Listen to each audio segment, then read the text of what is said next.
Hey everyone, this is Johnny FD, and I am staying at a hostel. And I wanted to make this video to explain why I do that, even though I can afford to stay at nicer places at hotels or Airbnbs.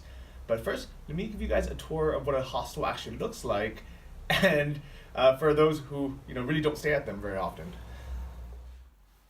So this one's actually called Lennon Street Hostel, and I'm in Transnistria. And this hostel kind of looks like most small hostels I've seen. There's a communal kitchen, place to kind of hang out and meet each other. It's in a really, really good location. This is just the main street right out here. This one has 2 rooms. This one is a private room, and this is the dorm. I actually didn't know they had a private room, so I booked the dorm. And it has 6 bunk beds. So the first question you might have is, why is there nobody here? And it's because we are in Transnistria, which is a very untraveled country. The reason why I chose to stay at this hostel and not at a hotel or an Airbnb is because I wanted to meet some people. I knew I would know nothing about Transnistria, that it wasn't well traveled, and I thought this would be a great way to meet people on this short trip. Unfortunately, the only other person that was supposed to be here yesterday didn't show up. I don't know if they got stuck at the border or something, but it ended up being a private room, which is really strange because this never happens at a hostel, especially because even the staff doesn't stay here at night. So it was literally just me, but I thought, hey, I'll take this opportunity to make this video and explain a lot of things to you. But just so they can prove that people do normally stay here, here's a photo wall.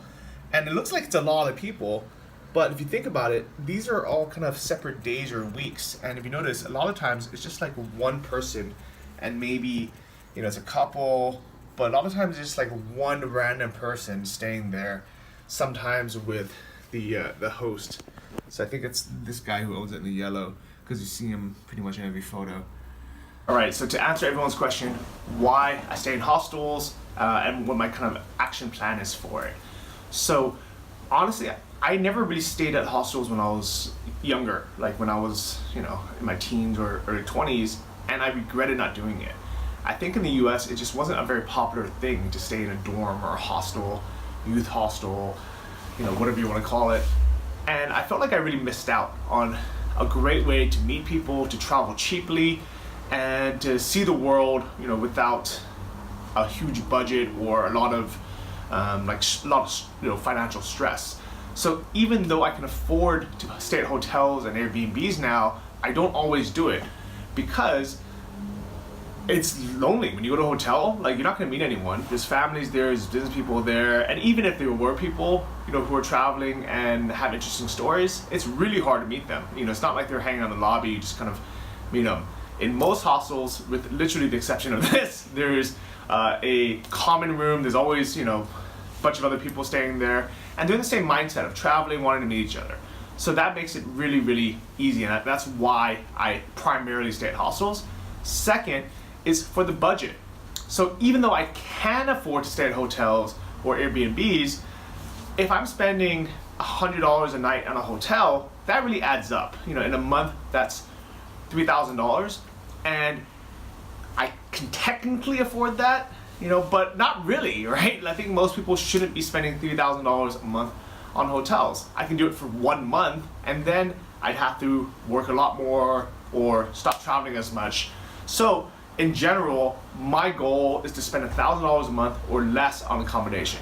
It's really easy when I'm staying in one place for the whole month, especially in Thailand, or even a lot of places in Eastern Europe where you can get an apartment for $600 or less. In Thailand, you can get a place for $300 or less.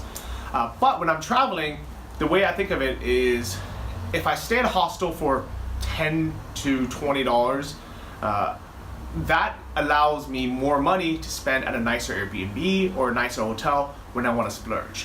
When I'm traveling, with somebody, when I was in a relationship and I was traveling with my girlfriend, we would stay at really nice places because we get to enjoy it together. You normally and to spend more time in the hotel, you're hanging out, watching movies, doing other couple of things, and you enjoy it. You really, you really like it. It's actually a better value too, because often it includes breakfast for 2 people. So if it's just one, you're not really getting that value. So when I'm staying by myself, I really don't care where I stay. I'd rather stay closer to the center and closer, in a better location than in a nicer place a bit further out. So that's another big reason, is most hostels are right in the city center. So you might not have a big place or a luxury place, but the location is almost always really good, and you can very easily tell by reading the reviews how good the location is. So for me, when I'm traveling alone, I would rather stay in a smaller, kind of crappier place than be closer to, to have a bigger place. And this is actually a really good example of when I was in Santorini, Greece. My buddy David Vu rented a really baller Airbnb. It was pretty much like a villa. It had a pool, it was really beautiful, and had 3 bedrooms, and it was just 2 couples. So he said, hey, do you want to stay with me and Ian, for free? We have an extra room.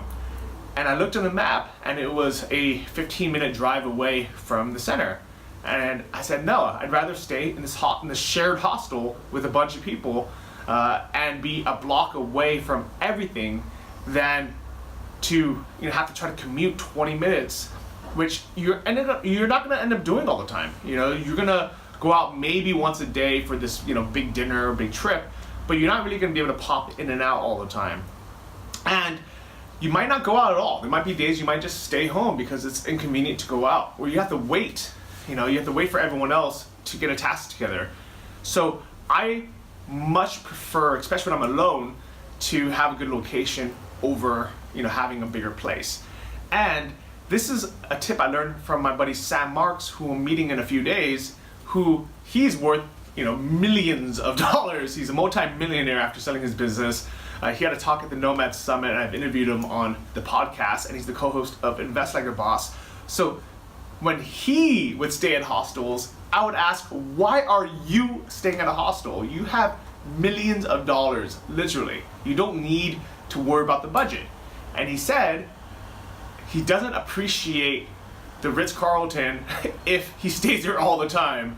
He only appreciates it when he has that kind of polarity. So sometimes he stays in a hostel, sometimes he stays in a cheap apartment, sometimes he takes the bus instead of flying first class, and he does it to mix it up, so the next time he stays at the Fairmont, he really appreciates it and really enjoys it. And I know this is a fact because I traveled with them throughout Eastern Europe 2 years ago, and we did exactly that, where one night we would stay in a hostel, another night we would stay in a cheap, hotel, motel kind of room, and then the very next day he would rent out a $200 a night room at the Fairmont.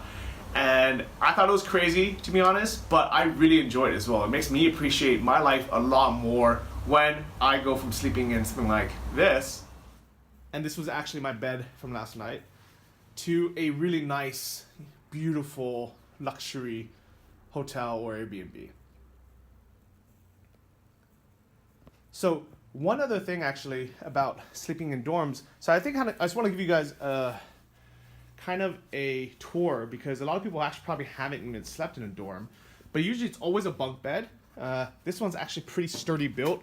The really bad ones are the thin metal ones that are a bit flimsy, or the mattresses are not comfortable. This actually place is okay. A lot of them make you change your own sheets, which is good. I only stay at places where they provide sheets and towels. I don't like carrying that stuff around with me.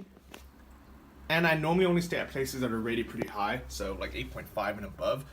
This one is rated really high, but it's also the only hostel here. Other thing I like about hostels is the ambiance. They kind of decorate it nicely. They have stacks of magazines you can read. There's just always something kind of going on, which is nice. So as a nomad or someone who works online, hostels are not a very good place to work normally, but they always have Wi-Fi. They always have a place you can quickly check your email. But more importantly, they're always in the center, so you can quickly walk to a coffee shop. So I did all my work a block and a half away at a coffee shop. I'm back to chill out a bit before I go on a tour. So hostels, not a place to get work done, not a place to get the best sleep you've ever gotten, but a place to maintain your budget, reset your expectations, and be able to see a city while you travel.